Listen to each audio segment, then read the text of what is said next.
This is James Garrett, and I'll be talking about the religions and family systems of Portuguese Americans. 80% of all Portuguese, including Portuguese Americans, are Roman Catholic. Since Portuguese Americans are predominantly Roman Catholic, that is the religion I will be talking about today. Roman Catholics believe that their church was divinely founded by the Son of God, Jesus Christ. They believe that bishops are successors to the 12 apostles of Jesus.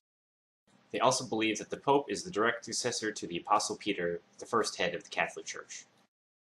Catholics view Jesus Christ as the most important figure in their religion, but they also worship a myriad of saints, as well as the Virgin Mary. The most important ritual in Roman Catholicism is the Eucharist, which is representative of the Last Supper, in which Jesus Christ gave his disciples bread and wine, which represented his body and blood. Now I'll talk about a little bit of the history of Roman Catholicism in Europe and how it spread to Portugal. The Roman Emperor Constantine is credited with spreading Christianity throughout the Western world. Due to his efforts, Christianity was no longer persecuted in the Roman Empire and began to spread throughout Europe, including into the Iberian Peninsula, which contains what is now Portugal. By 700 AD, two religious groups existed within the Iberian Peninsula. The south was populated by the Moors, who were Muslims from North Africa, and the north was populated by Roman Catholic kingdoms. Over a period of about 700 years, the northern Christian kingdoms waged war against their southern neighbors and invaded their lands and forcibly converted many Muslims to Christianity in a period that would be called the Reconquista or Reconquest. For the most part, the Portuguese people remained loyal to the Roman Catholic Church over the centuries, even when they began to immigrate to other countries, one of those being the United States. These immigrant populations settled mainly on the East Coast in Boston and on the West Coast in San Jose, California. Roman Catholic Portuguese Americans follow the liturgical year, which encompasses many rituals and traditions of the Roman Catholic Church.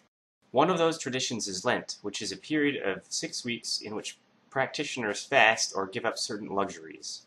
Ash Wednesday marks the beginning of this period, and Easter, which is the day of Jesus Christ's resurrection, marks the end of this period. Christmas is also an important holiday, which is the day that marks the birth of Jesus Christ. There is a celebration, though, that is uniquely Portuguese and Portuguese American, and this is the Festival of the Holy Ghost. This festival's origins can be traced back to the Portuguese Queen Isabella, who is renowned for her generosity and charity, especially to the poor. This festival and feast exemplify the values of charity and generosity within the Portuguese culture, as they allow anyone to join the festivities, regardless of ethnic background or religious creed. Now I will talk about family systems and role relationships within Portuguese American families. The familial organization of Portuguese Americans in the Bay Area tends to be predominantly nuclear, with extended family keeping in close contact. The father has most of the power within the family group, just as it was in Portugal, but the mother has generally gained more power in family matters over time in the United States. Children are always expected to listen to their elders and treat them with respect. Elder family members are held in high esteem, and if old enough, can command immense respect, becoming the matriarch or patriarch of an extended family. Godparents are also common in the Portuguese American community. A godparent is usually a close family friend who sponsors a child's baptism and will assist the parents in certain aspects of the child's upbringing. This can be anything from assisting the parents in the child's spiritual upbringing and growth to economic costs associated with raising a child.